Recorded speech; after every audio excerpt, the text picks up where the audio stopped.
We're in Group A, Round 4, best of 3. First one's gonna be on Holy Island, Dabber. Ibids and Japanese. How do you feel about that? I mean, Japanese is just that civ that I feel like has become the powerhouse when it becomes these hybrid maps. They're so strong with I mean, you can start talking about all their benefits when it comes to hybrid maps, and it feels like it just keeps going and going and going. It's not just the cheap fishing boats. You have other things to compound, such as, the stone gathering on the gold, so they can naturally get arrow slits on the docks, which matters pretty significantly on Holy Island, as even if you take like, a somewhat not the greatest military trade on the water, well, you can just fall back, get a nice old easy upgrade on your dock, and it gives you so much timing, so much ability as well. Yeah, those arrow slits are so important, aren't they? I mean, we talk about how the Mongolians are good on water, right? Because they get that passive stone generation. They're able to get those arrow slits pretty quickly. Japanese kind of get that pseudo passive generation as well. Ibid's no slouch to water maps either. You get docks at half price, so that's going to be able to help you out just a little bit. Japan might have a little bit more in terms of some kind of advantage. And I feel like, I don't know how you feel as well, but with Japanese, just because you have your fishing boats at half price, you don't have to put a lot of villagers on wood, which means you can get up to feudal age quicker, which means you can make some navy quicker. Yeah. Speaking of feudal age quicker, that is kind of one of a Ubid's possibilities as far as this build opening goes. They can easily, instead of the old age up where it was the fast castle build on land maps, well, they can go with the advancement wing when it comes to feudal, much, much quicker timing. And one of the things you can't forget about is all of their villagers are working. They're not having to build that age up landmark, which means they get a little bit of that extra umph when it comes into that feudal age timing, when it comes to that military ships, and could just maybe give DeMu enough to take RecoN off of water. But we'll be able to get to seeing those openings, get to see what these build orders are in just a second or two. As I think I'm about to start to hear the game volume pop up in a few. I'm waiting for it too. First game of the day, we're getting wet, chat. Let's bring it in. On Holy Island, we have DeMu playing as the Ibids in the color purple, spawning in the northwest side. Dabber, who's he playing against this series? We have RecoN on the Japanese in the southeastern side, and he is in the color blue. And Holy Island, I'm one that I don't really like water maps, but Holy Island is a huge, huge exception to that. It's always fun to watch, always fun to cast, and it really allows this kind of battle on two fronts where you can't just focus on one or the other, or else you will just lose the game.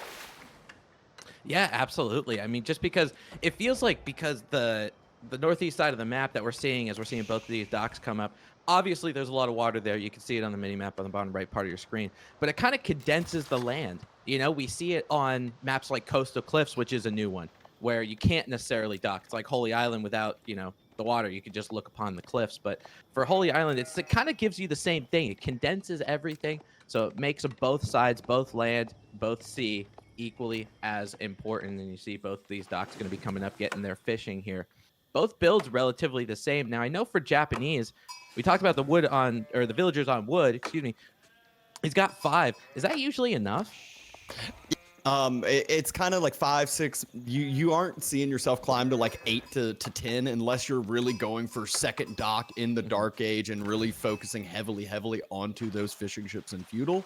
One of the things in Holy Island, they have a couple different spawn generations where you can have your front wood line that kind of gives you this sense of protection and a potential like natural wall in front of your base. This was not it. We have the open map, and it is just going to kind of be the battlegrounds in the center with some small wood lines on the side.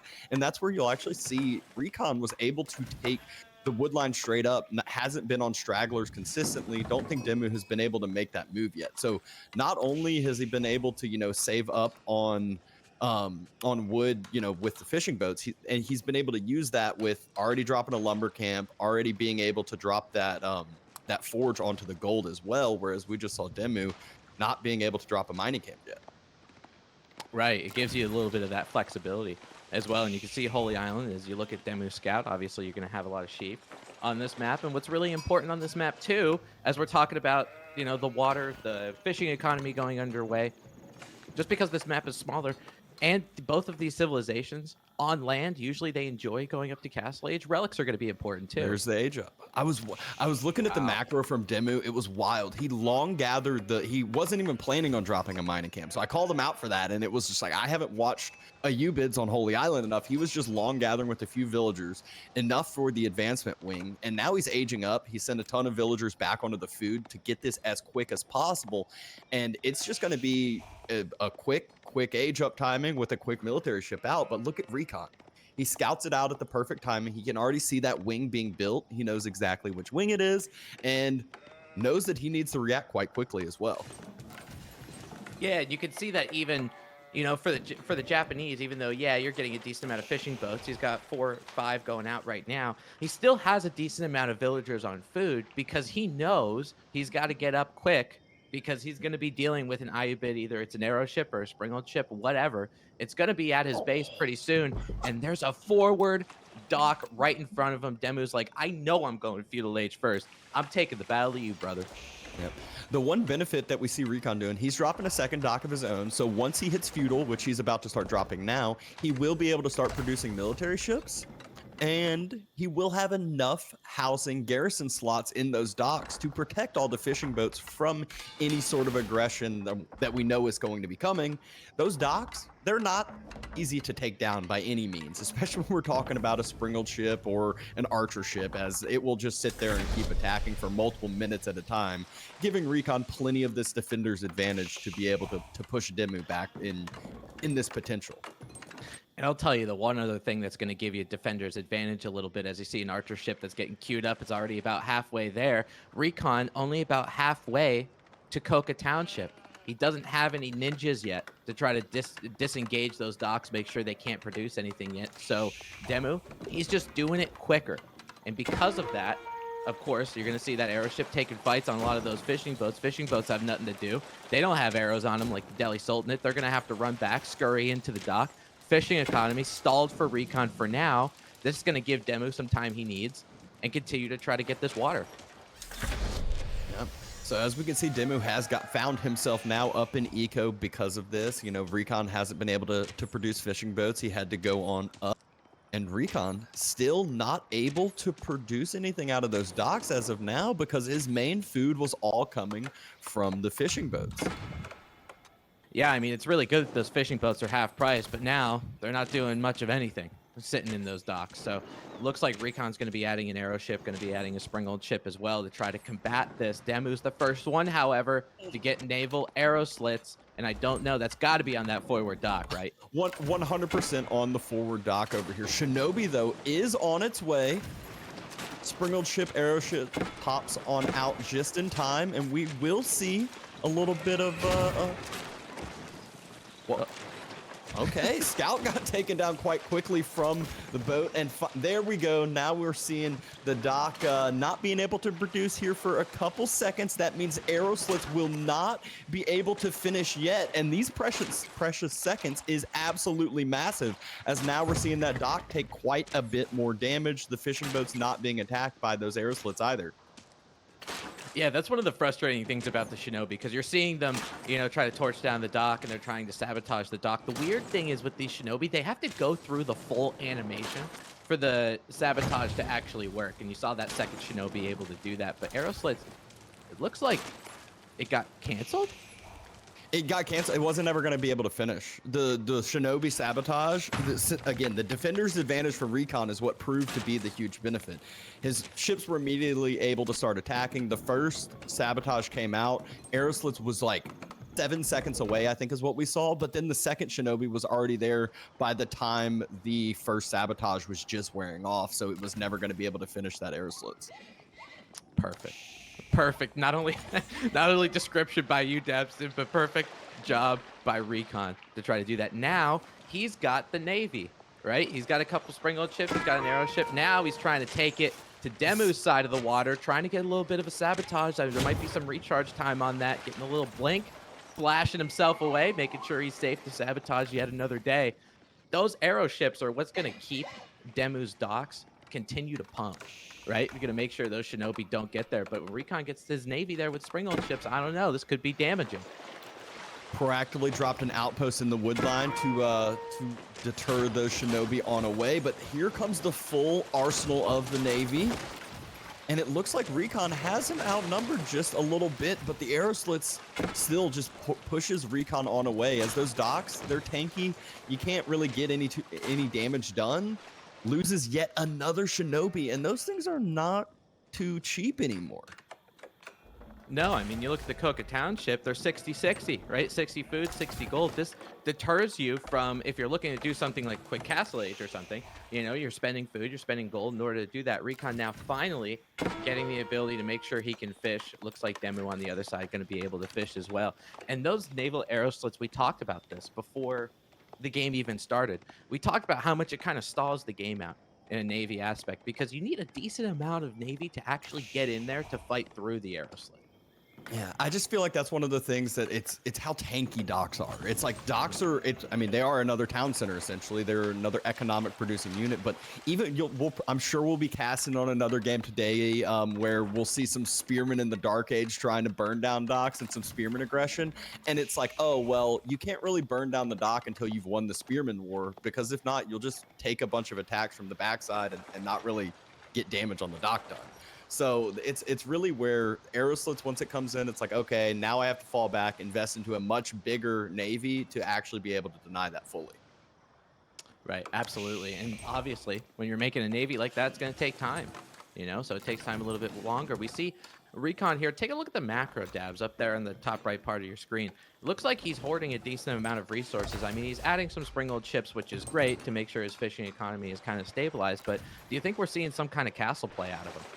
Yeah, I mean, 100% looking like he is going to be going up to Castle Age soon. Doesn't look like DeMu is too far behind as far as his thoughts go, but the big fallback is it takes a while for the Ayubids. It's 1 minute and 45 seconds when you click on that button, and it's just going to be a significant amount of time that to have this timing advantage, whether it's onto the land or it's picking up relics. There's a lot of different ways that RecoN can really get his leg up in those first couple minutes. And especially, you know, with the Japanese going into Castle Age, I know we're kind of stealing our thunder a little bit, but when you go up with the floating gate, you get your Yorishiro, you get to put it in some kind of production building, like those typical old fast castle builds, you know, that we see on land maps, but you can pump out units. You know, and that could give DeMu, whether you said it, it's 1 minute 45 seconds, whether you like it or not, might give him the time to get a decent amount of Castle Age units and just go ahead and storm DeMu's base before he hits Castle. We'll see how that ends up going. RecoN does hit the floating gate button and has 7 vills on it, so we're going to see in about a minute or two how that's going to pan out. Yeah, the big difference here is DeMu. He's been getting some eco text behind this. He's about to click his age up too, but he has wheelbarrow. He has, he got extended lines into play. He's got double broad axe. So he has like his villagers, his economy, which he's ahead on, also working a lot more efficiently throughout. Yeah, they absolutely are. But still, I mean, he's got a decent amount of wood here. He does go up with economic growth. And for somebody who, Dabber, you're an Abbasid / Ayubid player. I don't know how much you've played of the Ayubids, but I know Abbasid was something that you really like to play.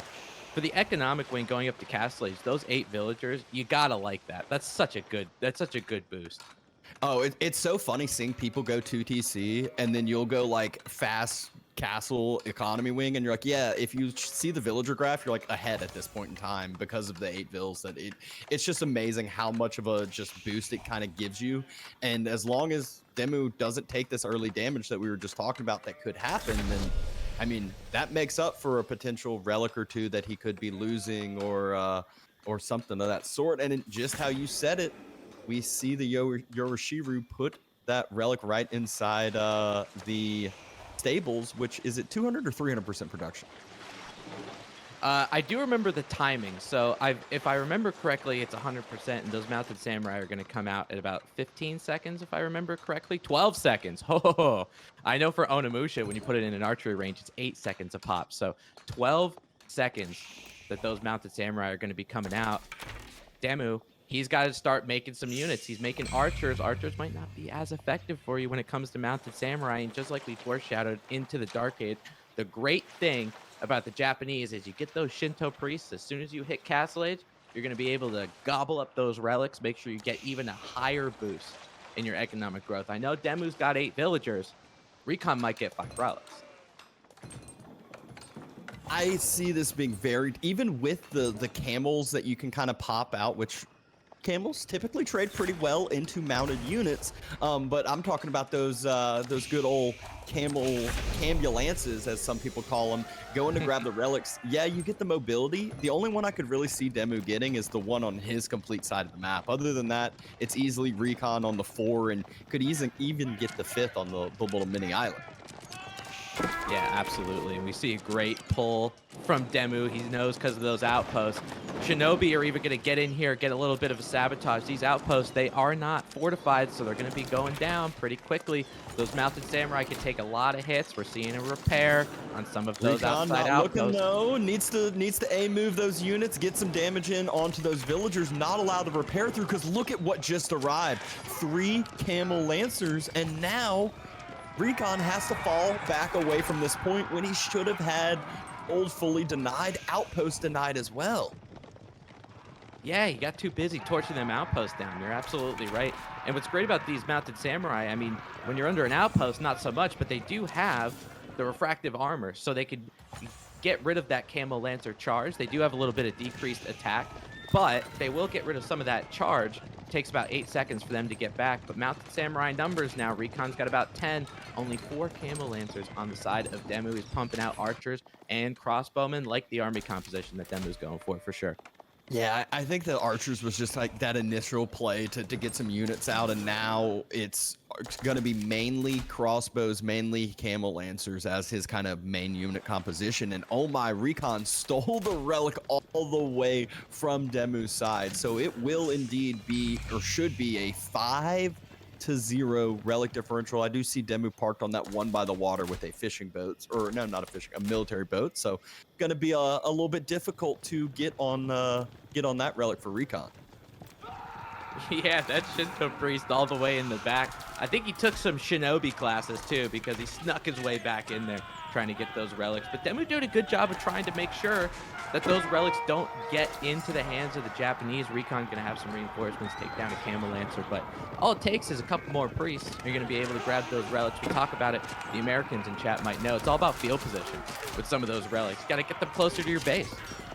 Yep, and it looks like RecoN taking the main engagement. Mounted samurai diving right on top of those camel lancers, right on top of the crossbows. Camel lancer got taken out quite quickly, and now it looks like RecoN is kind of winning this fight, forcing DeMu on the way back as the crossbow mass has thinned out. Yeah, it says DeMu has 12, but I'm sure some of those are on the way from his base and not really grouped on up.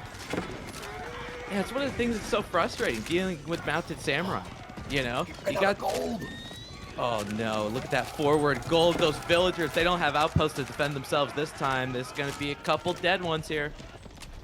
And we can just see a little bit of that miss macro. DeMu floating 1,500 wood in the bank. Hasn't been able to get onto the gold, and really starting to pay for that a little bit as RecoN, he's getting like all of his gold from relics, from passive gathering. Yeah, he is on gold with a significant amount of vills, but we have seen him gathering up these extra eco bonuses throughout. Yeah, he's doing a good job of the synergies that Japanese really has together. You know, he's really doing a good job in pumping out those mounted samurai as quick as he can. That's such a frustrating fight for DeMu because he had camel lancers, he had crossbowmen, so it's like, why was that fight not significantly overwhelmingly in favor of DeMu? And a lot of it, again, a lot of it is that refractive armor. These samurai, they do pack a punch, but I think people underestimate how tanky they really are. Yeah, and it's a lot about numbers as well. I think there were about like 6 camel lancers, and there were like 15 mounted samurai. So you're really going to be able to kind of steamroll that over. And I love the little extra swap that RecoN made into this, which was spears. So now when the main engagement happens, his spears can kind of be that frontline mass, can wave off of the camel lancers, and the crossbows aren't trading too efficiently into spears either. Isn't really a great unit to clear that up, and that's where you can see DeMu having to go back into the archers as well. Yeah, absolutely. I mean, crossbows aren't going to get that bonus damage against spearmen, right? And RecoN's the first one to bring out some siege apparatuses in the game now with a couple mangonels. Demu's going to have to adjust his composition a little bit. I see that a couple springolds are in the queue, whether he's building them or whether he's on the field, and it looks like that's exactly what he's doing. We know from the siege changes that we've had pretty recently, you're going to need 3 springolds to snipe out those mangonels. Tough to take a fight with just 2. Ooh, and finally, a little bit of some return rating from DeMu. RecoN letting him breathe for a little bit too long, and now he's having to pay for it, losing a couple villagers out on that vulnerable gold. Yeah, And a couple turns into all of them almost. This is one of those weird things about Holy Island, man. You know, you got that first gold that's relatively somewhat safe. He's continuing to raid around that wood line, but those gold mines are pretty far away, those secondary and tertiary ones. More villagers going down. Dabs, this is not something that RecoN can afford. He's already down economically. Yeah, and he wants to try to return some damage onto the other side, but that's where DeMu, he's not raiding with his whole entire army. He's raiding with just a few camel lancers and sitting at home with that huge ranged mass, and oh my gosh, has that ranged mass climbed up. We have 32 crossbows, 18 archers. Just a little bit ago, I felt like RecoN was pushing the base, about to deny golden in the game. Yeah, it's so funny because we were watching the raids go on with these villagers going down, and then all of a sudden Demu's pushing with this death ball, right? 18 archers, 32 crossbowmen. He's already making some Angeniques also. Hopefully we're going to see some great balls of fire also trying to take down a little bit of some of the buildings here. And this is one of those situations where it's such a big ranged mass. You need mangonels to do anything in that fight. There's no way you're going to get a surround on them. So he has a couple mangonels that's going to help him out. I think it's going to depend on how good a shots he can get. Yep. Springald superiority is going to be a key factor here as well. So, you know, where's the first couple Springald shots going to go for DeMu, and RecoN can't really set up those mangonels, can't really set up the Springalds, or else they all get one shot. Yeah, and I think that's going to make it difficult for him. DeMu pushing the issue. Military count 90 to 66. You can see it on the top part of your screen. And it looks like for DeMu, he knows he has the military advantage. He's like, hey, come on, fight me. Come on out here and do something. It looks like on RecoN, he's got siege engineering, or siege to workshop with a Yorishiro on it. Springold's trying to take some hits. That's one. It gets popped before I can even finish the sentence. This ranged mass is going to have a field day. Yeah, Springald's, RecoN does now have the Springald superiority. Mangonel gets taken, or Mangenique gets taken out. Springald gets taken out, so RecoN taking some good trades as far as the siege goes, but can he close the gap? Can he close the distance when it comes to military numbers? As it just feels like I don't see any of his mass actually here fighting. It was just the siege and a little bit of a smaller group. Yeah, I kind of wish those mangonels also from RecoN were coming up on the back line, but let's talk about the splits. From DeMu, he split all of those range masses. There were no good mangonel shots to be had. RecoN knows his mass got wiped out. Wasn't going to deal with that IU-bid ranged mass out in the back. Hey, that's game 1 DeMu. Game 1 DeMu, and I said I felt like his mass wasn't there, and I guess it was. It's just there wasn't that much of a mass there for RecoN, and DeMu just outnumbered him. It felt like there were a couple timings where RecoN really did have the leg up, had the potential to take over the game, but DeMu held a couple pushes, didn't really kind of blink in the face of that aggression on his gold, and pushed right back and turned the game, made it look pretty easy, even though it didn't really seem that way from our point of view.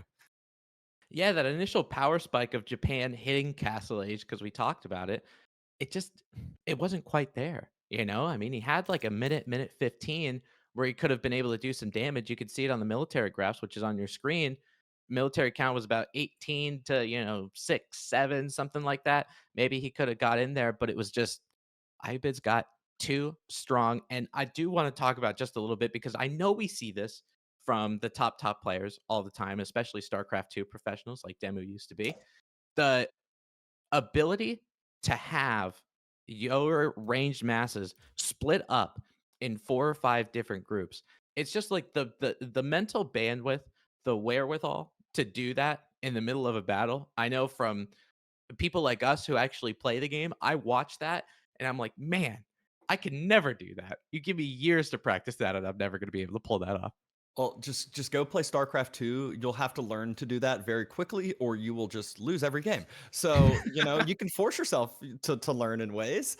But as we can see, we got our next game in front of us. It's Mali versus Mongols on Rocky Canyon, but I believe we might check in, give y'all some updates on the standings here in just a second, and that way we can see on some of the other games, see how some of the other sets went yesterday. If y'all want some updates and all that, because we want to give y'all the best info out there possible. Yeah, absolutely. I mean, for these 5 games that we're going to be seeing, these 5 series that we're going to be going on, there's standings implications, right? There's record implications of what's going on. So I'm really curious to take a look here and see if how important this series is and how important the sequential series are to follow, because like we said, every game, this first game really set the tone. Every other game afterward, it matters just as much. Yeah, I know yesterday there were a couple upsets that I wasn't expecting, I guess, but I feel like this is getting to the point now where some of these players, and we say upsets, but some of these players are starting to just make a name for themselves, and maybe the underdogs are going to start becoming the favorites here in a little bit. And you love to see it. Everybody loves an underdog, right? When you're going through the standings, because you're looking at some of these players, maybe they got in through the qualifiers, they snuck their way through the qualifiers. Hey, all you got to do, this is like any other sport. As long as you get in the playoffs, as long as you get in the Elite Classic, boy, anything could happen. You could run the table. Who knows? Yeah.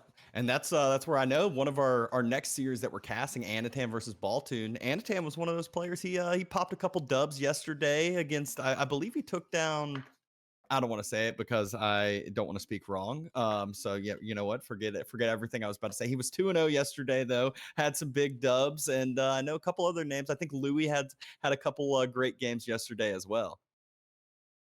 Yeah, he did. And I know, I mean, you talk about Louis, he's one of those players that I think a lot of people have on their radar now, because he has a pretty famous practice partner, right? We see him play with Beastie pretty regularly. Even on Beastie's, stream, they're doing practice games, they're doing custom games and all of that kind of stuff. And he is you cannot slouch on that guy, man. He is just an absolute fantastic player. He's always all over the map. I think his APM is one of the highest I've seen too, just having him move around. And that's something that all of these players not only do they have, but it's something that you could just you're enamored by watching this game. That's why I'm so excited to cast all of these series like this, because you're watching all of these professional players and you're like, man, I can't do that. Pretty fun to watch.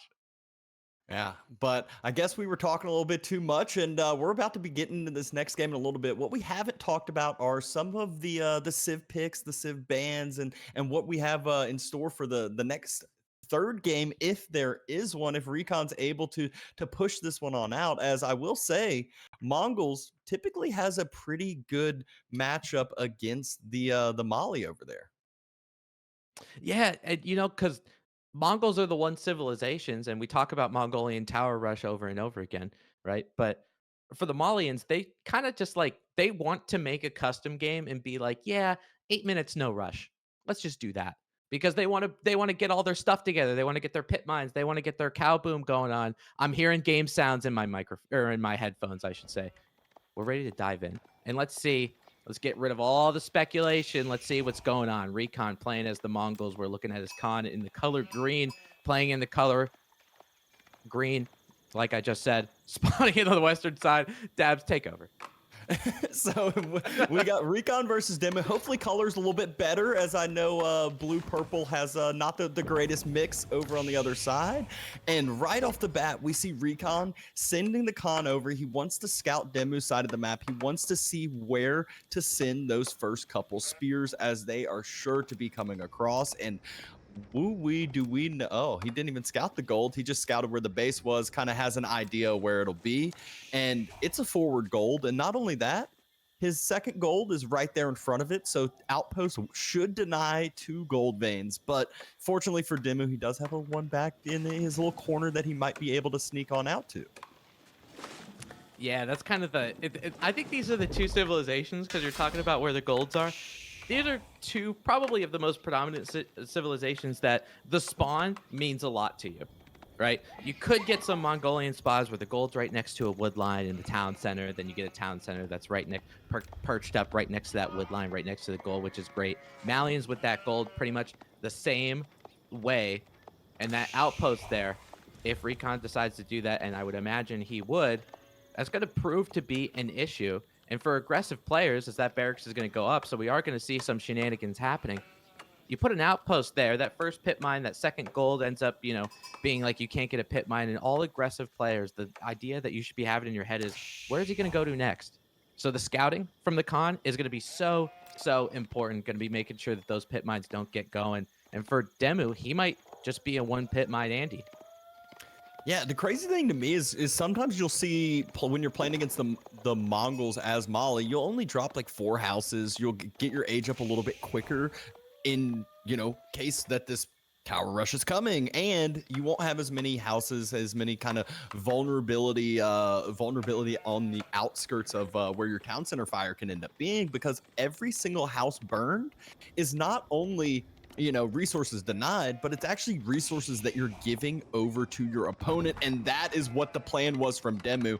It was a thoughtful process the whole time. It's the Saharan trade network being dropped. So here's what is RecoN's reaction going to be. You can't go in, you can't deny that trade network from going up.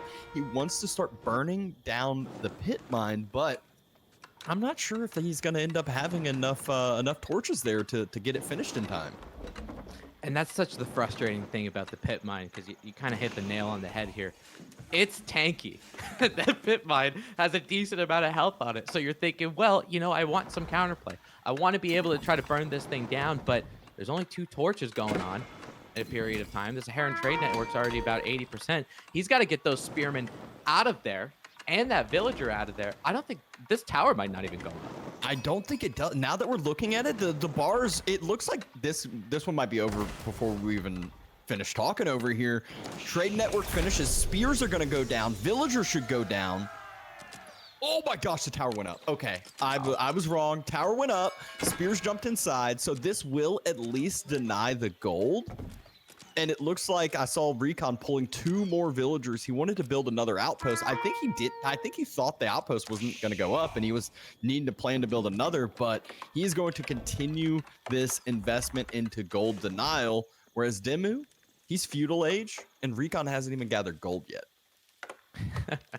Yeah, it looks like he's just about to. You can see that girl on the north side, but yeah, that outpost was a photo finish, right? I mean, that was basically the crux of how this game was going to go. If he wasn't able to get that outpost up and that trade network was going to be there and it was going to be all good and dandy for DeMu, he was going to be having his security here. But now RecoN has the ability to get a second tower. He's going to get a second tower over on the eastern side. And we talk about towers being that quote unquote offensive structure for the Mongolians when you're getting your spearmen and your villagers up here to try to deny certain resources. But one of the things that we haven't talked about yet, Dab, is the visibility you get from it.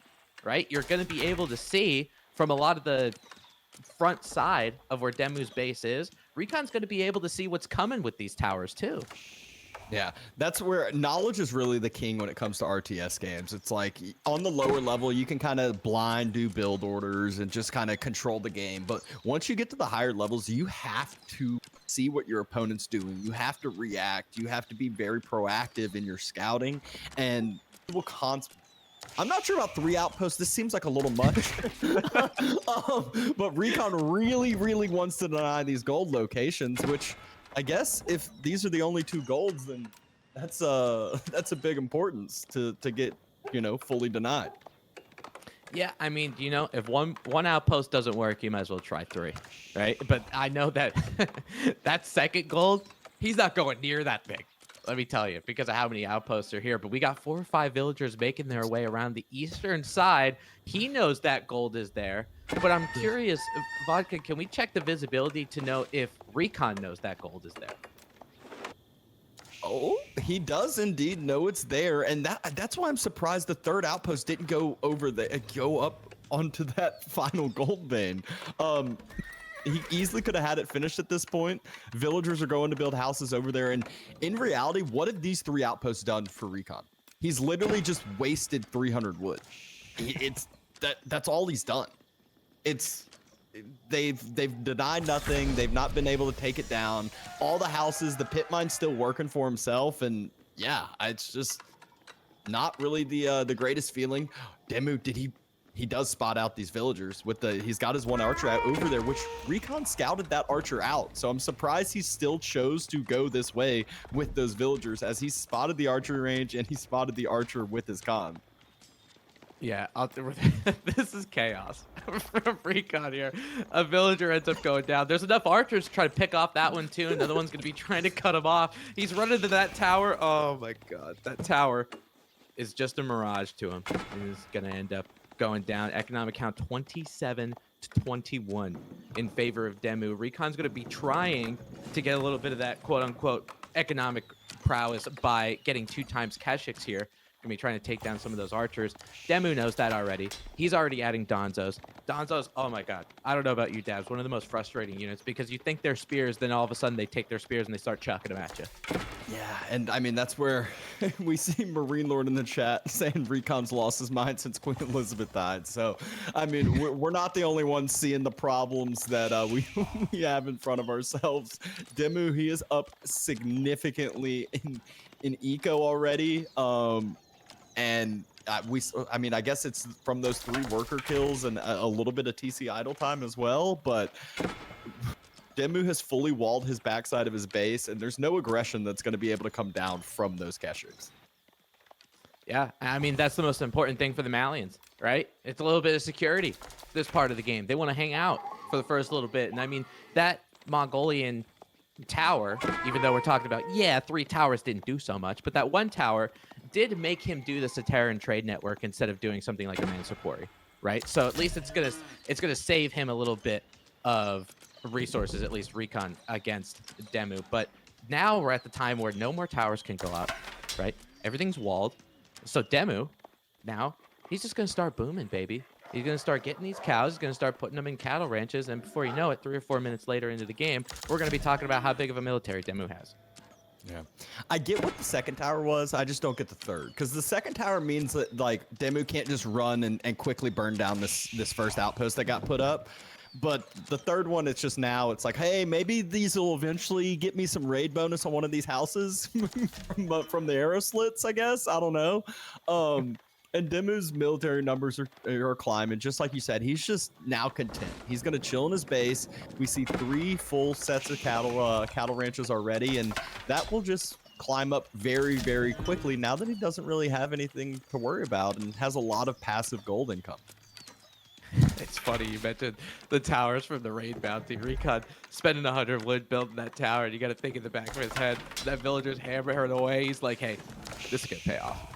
One day, this is going to pay off. I don't know how many arrows it's going to take, but it's going to pay off. In some of those houses, it looks like it They're doesn't all look like attacking different houses too. It's so sad. It's like it will. I guarantee you, we will eventually see that raid bonus go in, but it's just like, oh my gosh. And not really. My God, are we gonna get excited if that actually happens? Me seeing plus 15 constantly pop up for DeMu because it's actually producing him gold.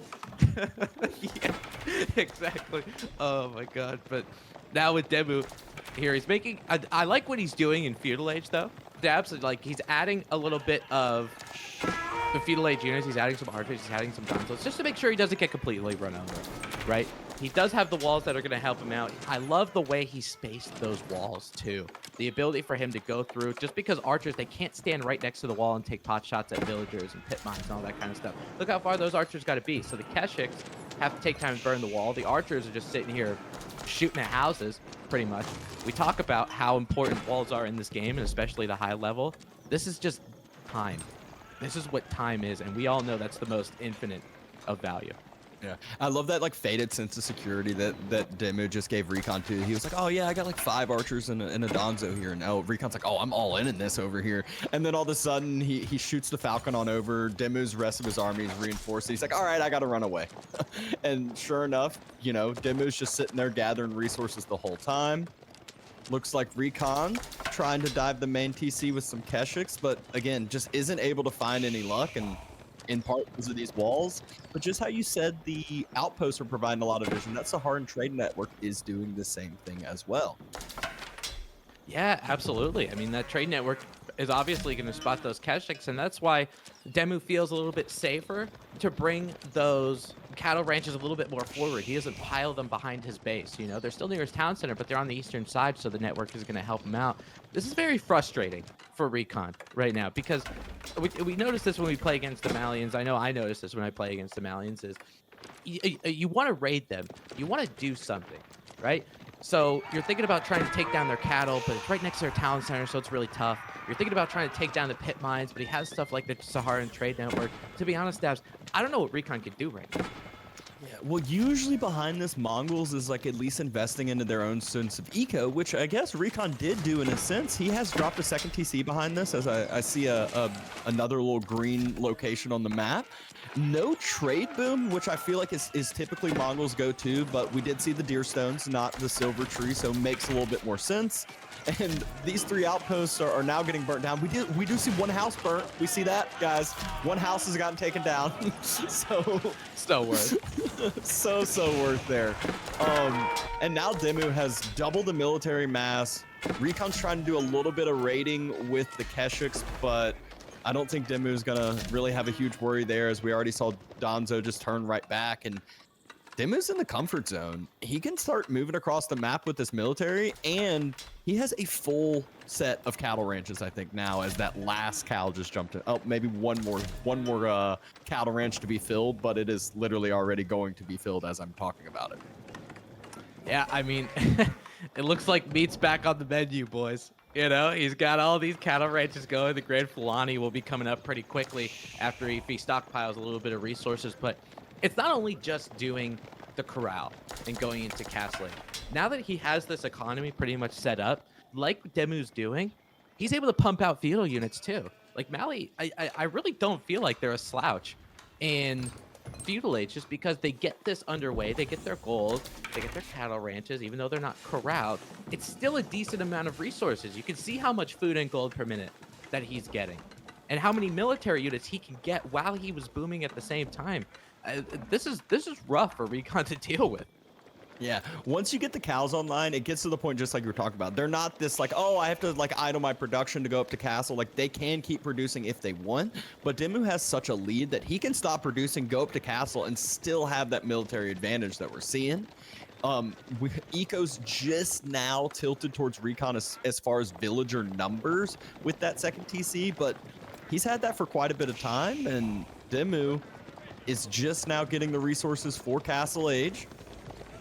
Grand Fulani Corral being dropped. DeMu pulling his military back as RecoN is diving the base because he knows something's fishy. I'm pretty sure he heard that sounding of the landmark being built, but once it finishes, he's just gonna feel that demoralizing, you know, getting the air taken out of you because there's nothing he can do now. Like, dude, look at the resources per minute going on from the differences between DeMu and RecoN right now. I mean, RecoN had to make a second town center because he's like, well, the Malians are doing this boom with cows and the pit mines and all that kind of stuff. I need more villagers to kind of make up for it. But still, with the corral, I mean, it's 800 gold per minute versus 210. Like, it's so wild. And now with DeMu hitting Castle Age, he's going to be able to get all those Castle Age upgrades, which you see. And most importantly, he's getting the technologies for sofas. You see imported armor coming in here. We're getting sofa technology coming in. So with this mass of Donzo and archers, he's going to be adding some furniture. Yep. And he's now has his safe gold reclaimed next to his Saharan Trade Network. He's got his, you know, and not only that, his Saharan Trade Network helps protect that cow boom as well. And RecoN trying to match that Castle Age timing himself. It just feels like he does not have the same type of eco behind it, as we can see 1,400 food per minute for DeMu already. Yeah, it is. It's wild. And I think I am glancing over at chat every once in a while, and somebody said RecoN might have been able to do something like trade to try to stop this. You know, maybe a second town center might have been a little bit too slow if he did something like Silver Tree to start and try to get trade while the Malians are sitting back and booming.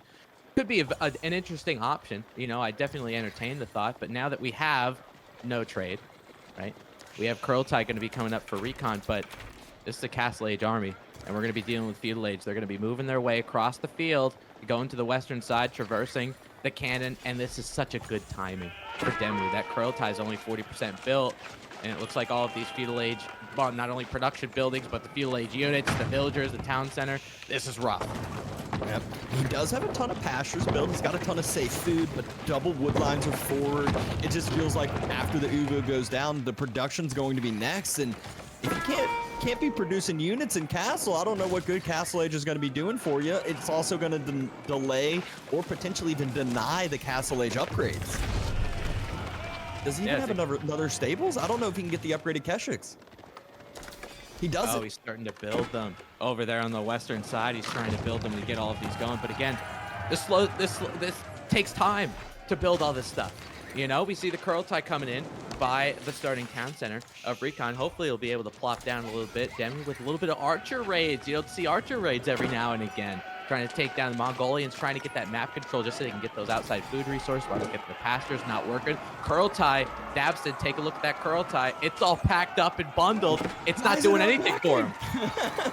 And it's so buggy. It's so weird once you kind of start moving it when there's units around. You can see he's trying to get it unpacked. It's just not unpacking. And DeMu, he's just diving in between both TCs. He does not have a care in the world. Has a couple Sofa following that Kurultai. Look at it. He just can't unpack the Kurultai. I bet you RecoN is so tilted from that right now, but it doesn't matter. And DeMu, he's just ending the game. He has units split apart, raiding other sides of the base, and it is just looking like this is going to be a nice, clean 2-0 series from DeMu. I know a lot of people talk about him being one of the Mali King, and he definitely made this, I would say, unfavored matchup look very, very easy. Yeah, he absolutely did. That Kurultai is not doing anything bundled up in a blanket in a fireplace, it looks like, but looks like that quick 2-0 going to DeMu. And, you know, we talked about it in the first couple minutes. I mean, Spawn didn't look that great for DeMu, you know, with those gold mines that are pretty forward. He got that tower up, RecoN did. So this game could have went one or two different ways. It And just look at so those happens villagers. DeMu was able to take it. Those villager losses early, that early in the game is so big. We actually, I do see a little bit of that idle time early where that first attack went to. So, I mean, that was why RecoN, we saw he was behind like six or seven villagers early, even though he had only lost 3. And DeMu just skyrocketed the eco behind it, skyrocketed the military, and got to the sweet point of where Mali wanted it to be, which is Castle Age with full cows. Yeah, and I mean, what the hell are you gonna do against that? You know, Mongols or otherwise. You know, it's gonna be very difficult for you to do. I see DeMu in chat. The GGs to him as he takes the 2-0 the series. And might I say, for DeMu, you look great today while you're trying to get that win. Way to go. Good job. Yeah,